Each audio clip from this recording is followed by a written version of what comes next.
Salam, saya Vinsarah. Saya hanyalah relawan yatim biasa, di mana selama hampir 22 tahun dalam hidup saya mengabdikan hidup saya untuk yatim piatu dan juga anak-anak jalanan. Saya adalah founder dari Sosial Vinsarah Peduli, di mana kami bergerak secara bergerilya untuk mengedukasi atau memberikan pendidikan kepada anak-anak jalanan, sekaligus menjadi ibu asuh bagi mereka, para yatim piatu dan juga anak-anak terlantar. Fokus kami bukan hanya di Jakarta, tetapi juga di daerah di mana kami melakukan wakaf air bersih dengan menarik air bersih dari dataran tinggi ke rumah-rumah penduduk, rumah ibadah, ke rumah para yatim yang membutuhkan, sehingga mereka mendapatkan kehidupan yang lebih baik dengan adanya sumber air bersih yang memadai. Saat ini saya dan anak-anak saya hidup dalam ketakutan. Kami sedang mendapatkan musibah. Dalam kurun waktu 6 bulan ini kami hidup berpindah-pindah dikarenakan kami telah diancam dan diintimidasi oleh beberapa oknum. Intimidasi dan ancaman ini disampaikan langsung kepada kami melalui telepon, grup WA, WhatsApp pribadi, ataupun juga media sosial. Saat ini saya memutuskan untuk tidak lagi hidup dalam ketakutan. Saat ini saya akan berbicara. Saya adalah korban dari sindikat penggelapan kendaraan, di mana sebagai korban saya adalah satu-satunya orang yang ditumbalkan untuk bertanggung jawab dan juga diperas. Bermula pada bulan Mei tahun 2021, di mana perusahaan saya mendapatkan permintaan untuk pengadaan unit bagi perusahaan dan juga perorangan. Permintaan ini dijembatani oleh seseorang yang kemudian saya angkat sebagai marketing saya berdasarkan presentasi dan pengalamannya yang mengenal area di mana permintaan kendaraan ini disampaikan kepada perusahaan saya.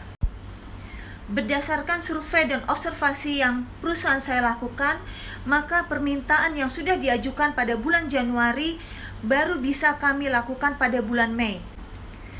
Saya bisa mengatakan bahwa mereka adalah sindikat yang cukup lihai sekaligus kejam.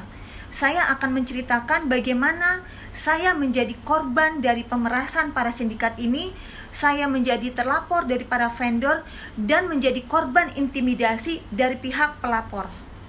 Dimulai dari permintaan 6 unit kendaraan, di mana permintaan ini disampaikan dari klien kami melalui tim marketing.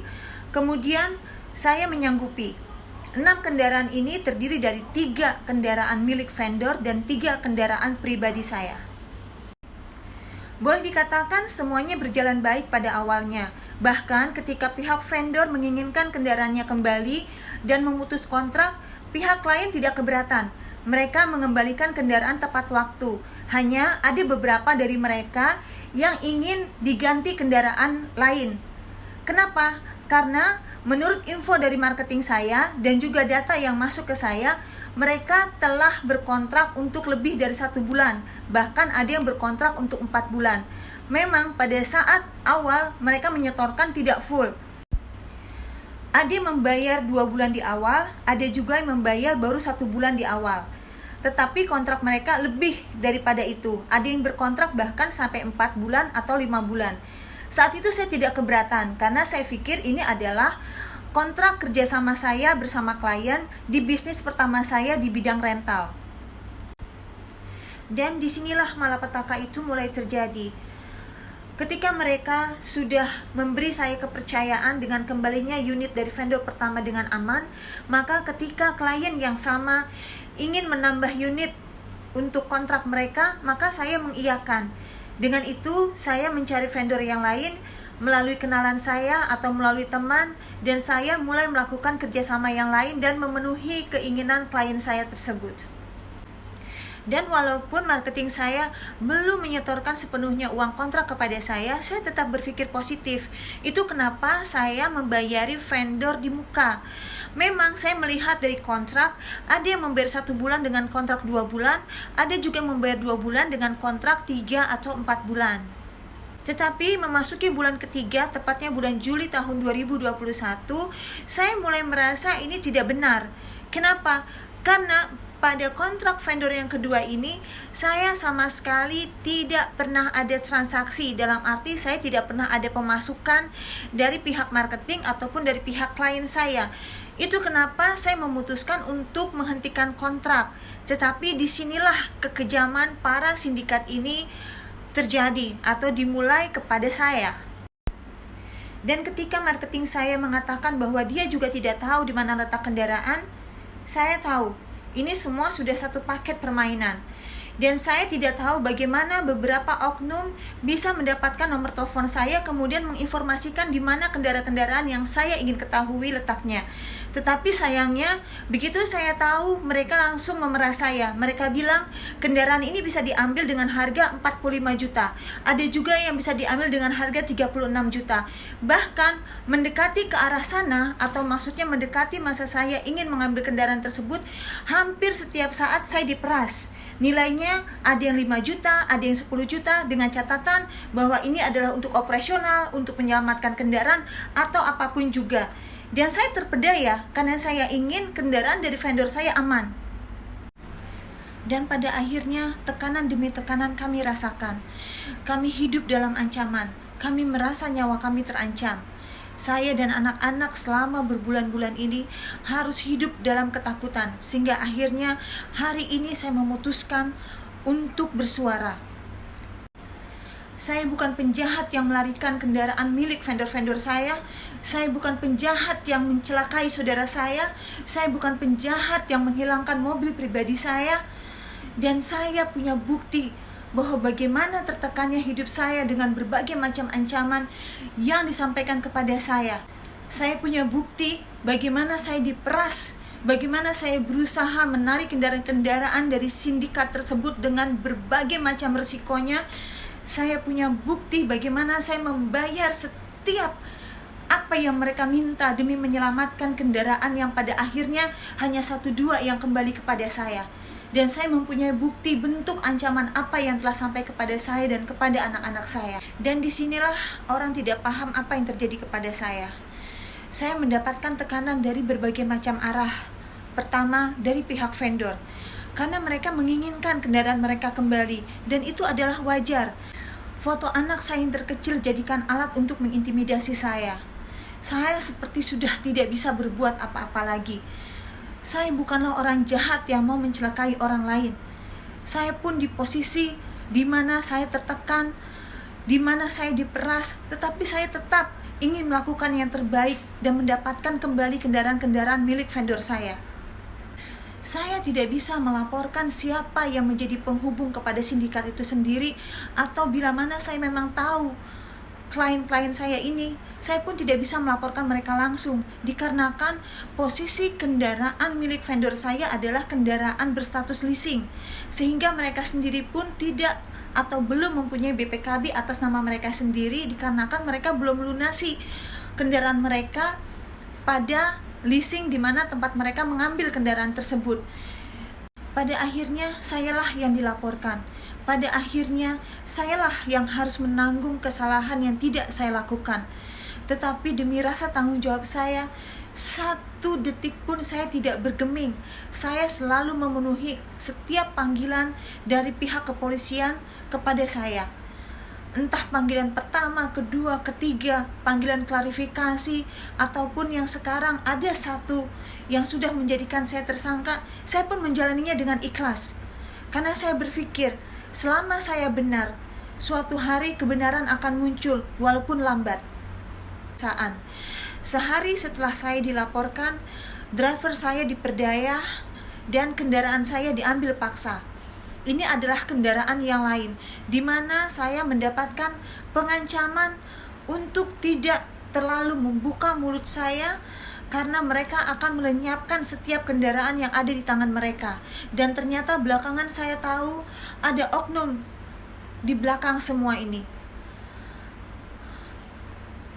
Saya harus menebus kembali kendaraan ini sebesar 38 juta rupiah untuk sesuatu yang tidak pernah saya lakukan. Tekanan yang saya rasakan sangat dahsyat. Itu kenapa saya diam pada saat saya terhujat, pada saat saya dipojokkan, pada saat saya tertuduh, pada saat saya dihancurkan. Saya tidak ingin melawan, karena saya memilih untuk menyelamatkan hidup anak saya dan menyelamatkan hidup keluarga saya. Saya hanya ingin mencari cara bagaimana caranya tidak ada pihak yang dirugikan.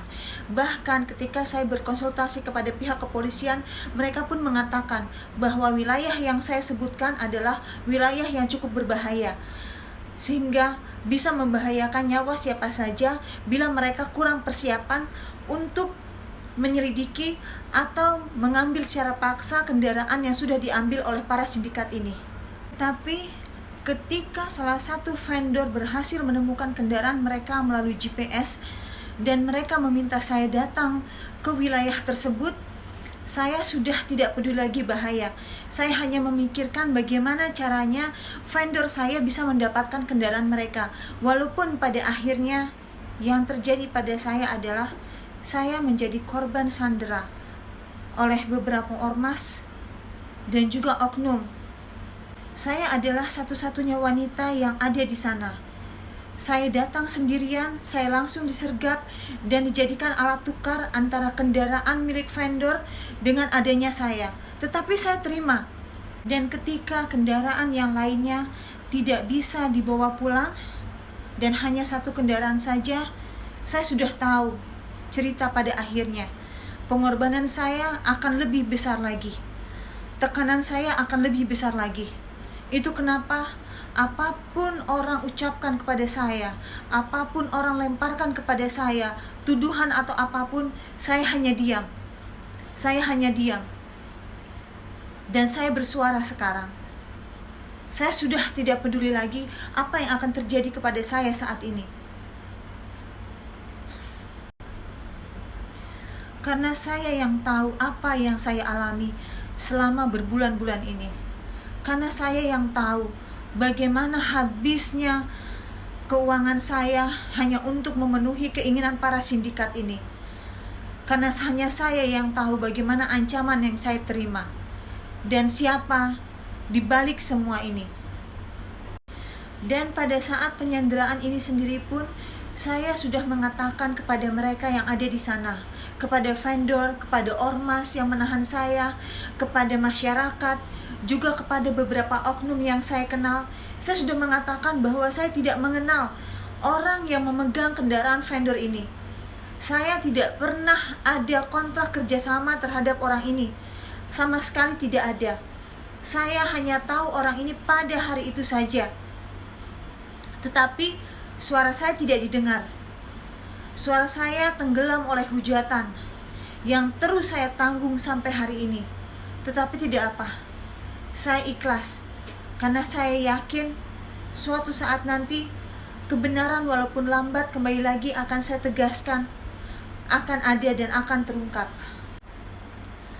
Dan melalui video ini saya ingin menyampaikan kepada Bapak Kapolri Jenderal Listio Sigit Prabowo, saya adalah korban, Pak. Saya adalah korban dan juga terlapor. Dan sebagai warga negara yang baik, saya akan menjalani setiap tahapannya dengan ikhlas. Hanya saja, melalui video ini, saya tidak ingin ada lagi korban seperti saya dari sindikat penggelapan kendaraan yang merajalela di negara kita. Bukan hanya kerugian materi, Pak, tetapi juga mental dan fisik kami dalam tekanan yang maha dahsyat. Kami berharap pengaduan kami sebagai masyarakat dan juga warga negara dapat memberikan informasi yang akurat kepada pihak kepolisian agar dapat mengungkap dan memberantas sindikat penggelapan kendaraan yang marak terjadi, karena ini sangat merugikan kami. Sebagai korban dan juga terlapor, saya sudah tidak punya apa-apa lagi. Saya hanya bisa menyerahkan nasib saya kepada negara. Saya hanya berharap anak-anak saya bisa hidup dalam keadaan aman dan tenang. Dan bila Bapak Kapolri melihat ini, sebagai warga negara dan masyarakat, saya berharap kejahatan seperti ini dapat segera terhentikan. Semoga tidak ada lagi korban seperti saya dan yang lainnya. Terima kasih, Pak. Kami berterima kasih untuk semua jajaran kepolisian yang selalu siap membantu masyarakat. Dan saya pun sangat ingin menyampaikan kepada Bapak Panglima Tentara Negara Indonesia, Bapak Jenderal Andika Perkasa, Bapak, saya adalah warga Bapak. Saya ingin menyampaikan Pak bahwa di wilayah Lebak Maja, Banten ada beberapa oknum yang mengkoordinir sindikat penggelapan kendaraan dan menjadikan orang-orang seperti saya adalah korbannya. Mohon bantuan Bapak. Saya terintimidasi dan saya merasa terancam, tetapi demi kebenaran dan juga harga diri saya siap membantu pihak TNI dan juga kepolisian. Terima kasih Pak atas perhatiannya kepada kami. Ini adalah salah satu bukti di mana saya pernah menyerahkan uang sebesar 28 juta rupiah kepada salah seorang dari mereka yang telah menahan kendaraan kami. Tetapi sampai saat ini kendaraan tersebut tidak pernah dikembalikan kepada kami. Dan pada saat kami menyerahkan uang tersebut, orang tersebut membiarkan kami di suatu tempat sehingga kami meminta bantuan Babinsa yang baik hati untuk menolong kami. Kami sudah bekerja sama dengan pihak leasing untuk mencari kendaraan tersebut, dan juga saya sudah membuat beberapa surat kuasa ke beberapa pihak agar dapat membantu mencari dan menarik kendaraan tersebut dimanapun berada. Kendaraan ini adalah milik family kami yang dipercayakan untuk dikontrak. Dan selanjutnya adalah kendaraan milik perusahaan saya, yang mana pada bulan Mei tahun 2021 kendaraan ini disewa sebesar 10 juta rupiah untuk jangka waktu 2 bulan. Tetapi pada saat saya akan menarik kendaraan, saya dipaksa untuk membayar dengan nominal 35 juta rupiah. Pada saat itu saya tidak bisa berbuat apa-apa, karena pada kenyataannya kendaraan tersebut sudah berpindah tangan kepada seseorang yang sama sekali saya tidak kenal. Ketika saya menarik kendaraan ini, saya mentransfer 30 juta rupiah dan memberikan cash 5 juta rupiah. Di sini saya melihat keterlibatan banyak pihak dan saya melihat si pemegang kendaraan sendiri pun sangat ketakutan karena mungkin akan dianggap sebagai penadah. Lanjut pada unit milik saya yang telah digadaikan tanpa izin oleh sindikat yang berperan sebagai klien saya. Di sini saya berhasil memancing salah seorang mediator sekaligus penadah untuk mencari tahu dan menemukan di mana kendaraan ini berada. Pada akhirnya ketika saya menemukan kendaraan ini, saya diharuskan membayar sebesar 45 juta rupiah. Di sana saya membayar sama dengan bentuk transfer dan juga cash. Saya tidak mengerti apakah mereka juga korban ataukah ini sudah terkoordinir. Yang pasti saya harus mengeluarkan 45 juta rupiah untuk sesuatu yang tidak saya lakukan. Dan kami harus mengeluarkan uang tersebut karena kami berada di tempat mereka. Ini adalah bukti di mana saya melakukan pembayaran dan surat pernyataan dari seseorang yang saya tidak kenal ini bahwa saya memang tidak pernah mengenal mereka, kecuali seorang mediator ataupun penadah yang sudah berhasil kami pancing beberapa hari sebelumnya. Dan dengan adanya mediator ini, saya dan tim bertekad untuk mengambil kendaraan lain yang sudah kami ketahui tempatnya, walaupun kami tahu akan bahaya di perjalanan. Akhirnya kami berhasil mengambil kendaraan tersebut dan mengembalikan kepada pemiliknya pada keesokan harinya. Memang pada akhir cerita menjadi sangat dramatis, tetapi ini adalah karma bagi mereka yang sudah berbuat jahat kepada kami. Dan berikutnya adalah mobil pribadi kantor suami saya yang sebenarnya dijadikan jaminan sementara oleh klien saya dikarenakan ketika vendor pertama pada bulan Mei tahun 2021 menghentikan kontraknya, maka kami harus mencarikan unit pengganti atau mengembalikan uang kontrak yang sudah diberikan kepada kami. Total uang kontrak yang sudah kami terima adalah 16 juta rupiah. Pada saat itu kami berusaha mencarikan unit pengganti tetapi tidak ada yang sama atau sejenis dengan yang diinginkan, sehingga kami akhirnya memutuskan mengembalikan uang kontrak. Untuk sementara klien kami memakai kendaraan kami. Tetapi pada saat kami akan menarik kendaraan kami harus membayar sebesar 36 juta rupiah. Saya tidak bisa berbuat apa-apa karena memang ada bukti bahwa klien saya ini sudah membayar sebesar 36 juta rupiah kepada marketing saya dengan mengatasnamakan saya. Dan ini adalah bukti pembayaran yang kami lakukan melalui transfer. Di hari yang sama kami mendapatkan kendaraan kami kembali dengan bukti transfer 25 juta dan 11 juta rupiah. Kendaraan yang saya tampilkan ini adalah kendaraan milik adik kandung saya, di mana kendaraan ini dipergunakan oleh marketing saya untuk suatu urusan pekerjaan. Tetapi saya mendapatkan informasi bahwa kendaraan ini mengalami kecelakaan dan kerusakan, sehingga pada hari itu marketing saya mentransfer uang sebesar 5 juta rupiah untuk penggantian. Kendaraan belum dikembalikan dengan alasan masih diperbaiki. Hingga saya tunggu sekian lama, belum juga ada kepastian kapan dikembalikan.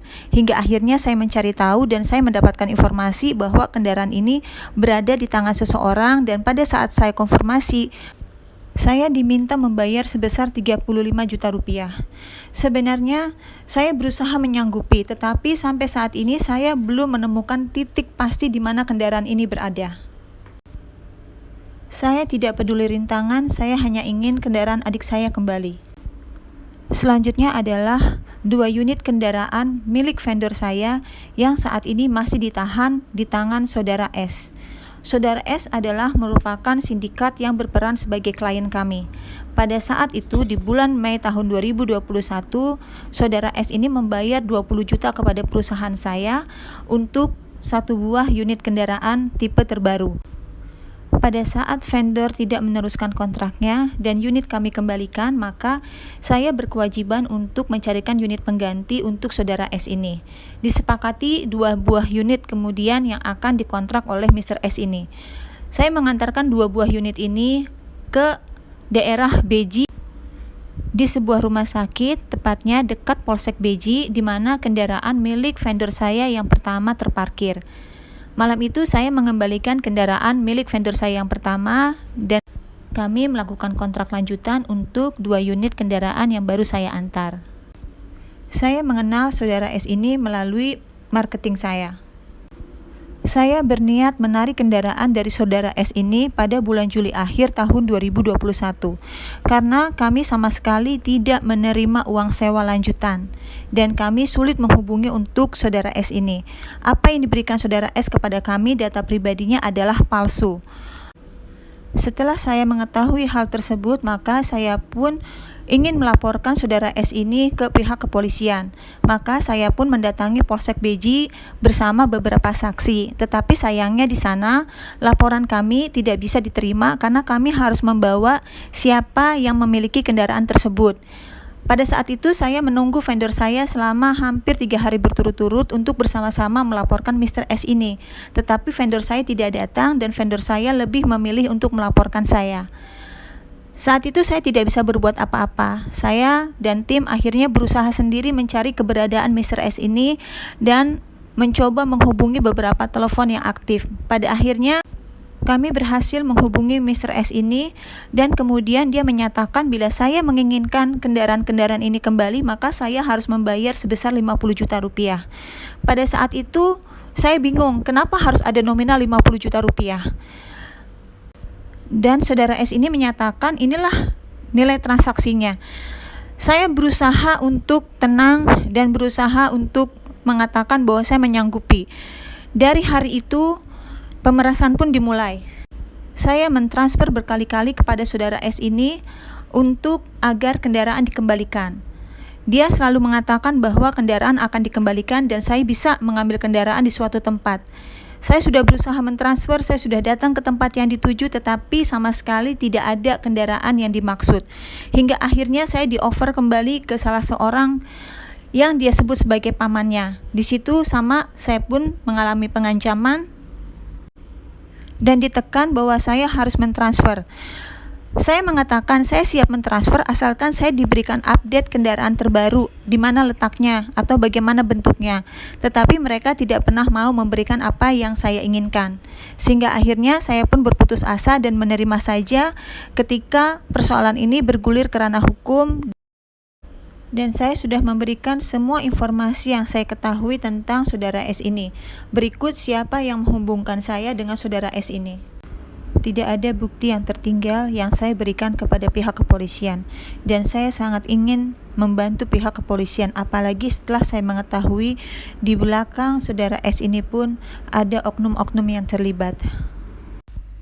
Sekarang saya mau menginformasikan satu kendaraan yang juga belum ditemukan, yaitu Avanza tipe G tahun 2019 dengan nomor polisi B1308 VOG. Kendaraan ini pun sama sebagai kontrak lanjutan dari kontrak sebelumnya oleh klien yang kendaraannya sudah diambil oleh vendor. Di kendaraan ini pun sama, tidak ada transaksi ataupun pembayaran yang masuk hingga 2 bulan.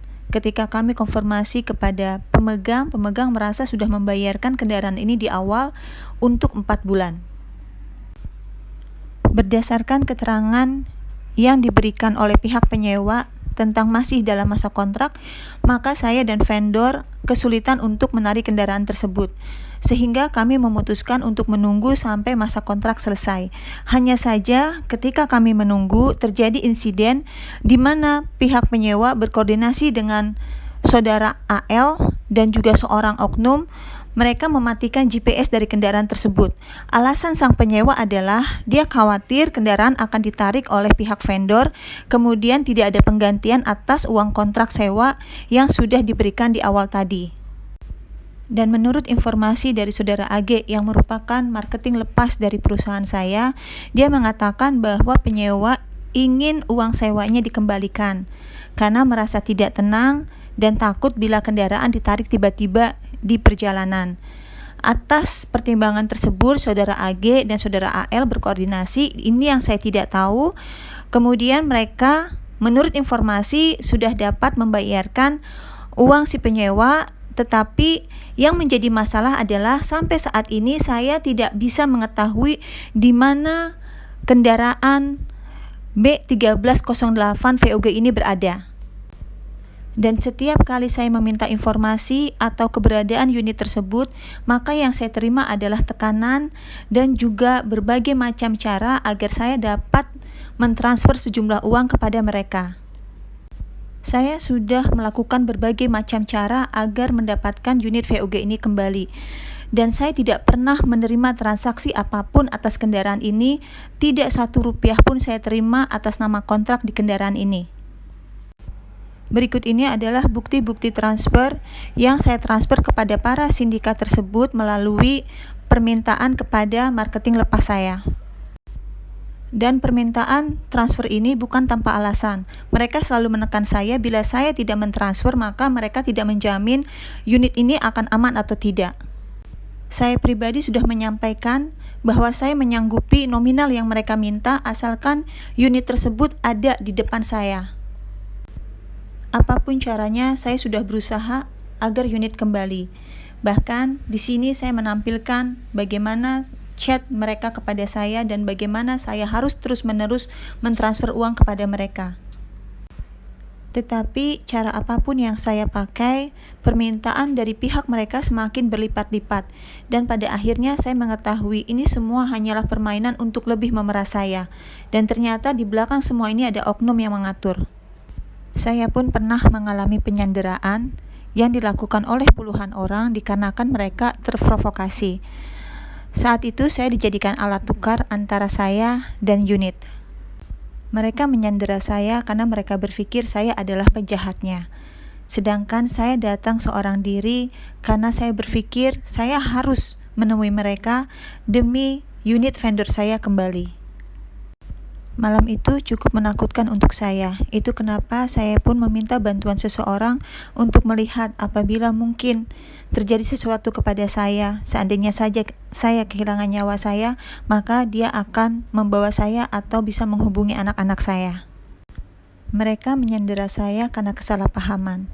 Di lapangan pada akhirnya ditemukan bahwa saya tidak ada hubungannya sama sekali dengan apa yang sudah dilakukan marketing lepas saya. Karena kerjasama unit dengan pihak pemegang kendaraan tidak melalui saya. Pihak penyandera pun pada akhirnya melepaskan saya setelah mengetahui apa yang terjadi sebenarnya.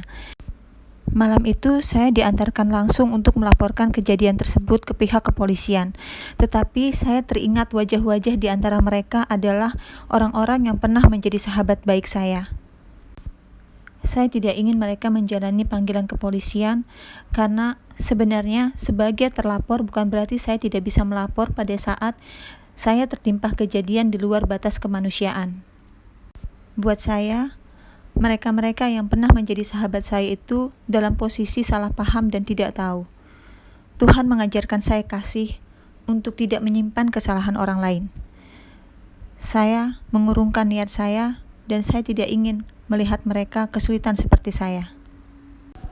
Mereka tidak tahu apa yang mereka lakukan. Mereka tidak tahu apa yang saya alami. Pemerasan, intimidasi, pengancaman. Jadi semua kebencian yang mereka tunjukkan karena mereka tidak tahu. Dan saya akan membalas itu dengan kasih. Itu kenapa saya tidak pernah membalas setiap hujatan yang ditujukan kepada saya. Dan ini adalah kendaraan terakhir yang diambil oleh para sindikat dan belum ditemukan sampai sekarang. Avanza, Grand Avanza tipe G tahun 2019. Menurut informasi dari saudara AG, Grand Avanza ini telah berpindah tangan kepada saudara IS. Sebenarnya kendaraan ini disewa hanya untuk beberapa hari saja, di mana untuk kebutuhan klien yang ingin berziarah berkeliling Banten dan juga untuk melakukan pengobatan alternatif. Pada saat kendaraan ini belum kembali, kami pun berusaha mencari ke beberapa tempat, bahkan memberikan surat kuasa kepada orang yang sekiranya dapat menemukan kendaraan tersebut. Melihat situasi tersebut, maka saya pun mencoba bermediasi dengan pihak rental, di mana pada saat bermediasi tersebut saya mengajukan angka. Angka tersebut saya ajukan sebagai pertimbangan apabila kendaraan belum dapat dikembalikan atau saya mendapatkan kesulitan saat akan menarik kendaraan. Angka yang saya ajukan adalah hampir setengahnya dan saya akan melunasi 15 hari kemudian. Tetapi pada malam itu pihak rental berkeberatan dan meminta kami untuk memberikan angka yang lebih besar. Terus terang saat itu kami sulit untuk menyanggupinya, sehingga keputusannya adalah pihak rental melaporkan saya kepada pihak kepolisian. Dan pada saat saya dilaporkan, saya pun menerima dengan lapang dada. Karena saya bukan orang jahat, dan saya sama sekali tidak bermaksud dan saya tidak menggelapkan kendaraan tersebut. Pada akhirnya ada pengakuan dari saudara AG, di mana pengakuan dan juga pernyataan dari saudara AG ini dituliskan melalui pernyataan yang disaksikan oleh saksi dan ditandatangani dengan jelas. Saya sudah menyerahkan semua bukti kepada pihak kepolisian. Setelah pelaporan pada malam itu, maka hidup saya dan anak-anak penuh dengan tekanan. Saya terintimidasi, anak-anak saya diancam, karir saya hancur, nama baik saya hancur. Saya seperti sudah tidak punya apa-apa lagi. Bahkan ketakutan kami terus bertambah. Apabila kami membaca di media sosial, kami melihat setiap komen penuh dengan hujatan dan kemarahan, seperti siap untuk membunuh kami. Anak gadis saya hidup penuh ketakutan semenjak KTP-nya tersebar, dan saya pun penuh ketakutan karena saya melihat foto anak saya tersebar. Saya mempunyai ratusan lembar bukti atas hujatan, atas ujaran kebencian yang kami terima. Bahkan seperti tidak ada lagi tempat untuk kami. Kami seperti penjahat yang dihujat sana-sini, tanpa mereka tahu dan mau mendengarkan apa yang sebenarnya terjadi. Saya sangat menghormati pihak kepolisian. Itu kenapa ketika status saya dinaikkan sebagai tersangka, walaupun saya tidak hadir dan tidak tahu pada saat gelar perkara, saya mencoba memahami. Saya mencoba pasrah karena saya tahu saya tidak melakukan seperti apa yang mereka tuduhkan. Seseorang yang memang sudah berniat melakukan kejahatan tidak akan pernah menunjukkan identitas asli mereka, tidak akan pernah menunjukkan di mana mereka tinggal, tidak pernah akan menunjukkan wajah mereka, bahkan tidak akan pernah datang saat dipanggil berkali-kali oleh pihak kepolisian. Tetapi saya tidak pernah sekalipun saya mundur, saya selalu datang. Dan saya selalu terbuka atas apa yang saya ketahui tentang semua peristiwa yang terjadi kepada saya dan tentang mereka yang telah membuat saya seperti ini. Dari awal pun saya selalu siap bertanggung jawab atas siapapun yang merasa dirugikan karena kasus ini. Walaupun saya sendiri korban, walaupun saya sendiri yang menjadi korban atas sindikat yang terkoordinir ini. Sampai detik ini saya masih mencari keberadaan unit-unit yang tidak ada, yang belum ditemukan. Saya tidak peduli walaupun Semua tekanan masih saya rasakan. Walaupun sampai hari ini saya masih diperas. Walaupun sampai hari ini saya masih ditakut-takuti. Tapi saya tidak peduli. Saya harus bersuara. Apapun yang terjadi, saya akan menjalaninya dengan hati yang luas. Saya percaya bahwa kebenaran walaupun datang terlambat, tetaplah kebenaran. Karena saya tahu, saya tidak akan pernah memberikan makan anak-anak asuh saya, anak-anak yatim saya, dan anak-anak kandung saya sendiri dengan uang yang haram. Saya diancam akan dihabisi di dalam penjara bila kendaraan yang satu ini tidak berhasil diketemukan atau dikembalikan. Bila memang itu terjadi, dengan video ini saya menitip mereka, anak-anak saya, anak-anak asuh saya, anak-anak yatim saya. Jangan disakiti. Bila kalian ada rezeki, tolong santuni dan jaga anak-anak saya dengan hati. Terima kasih.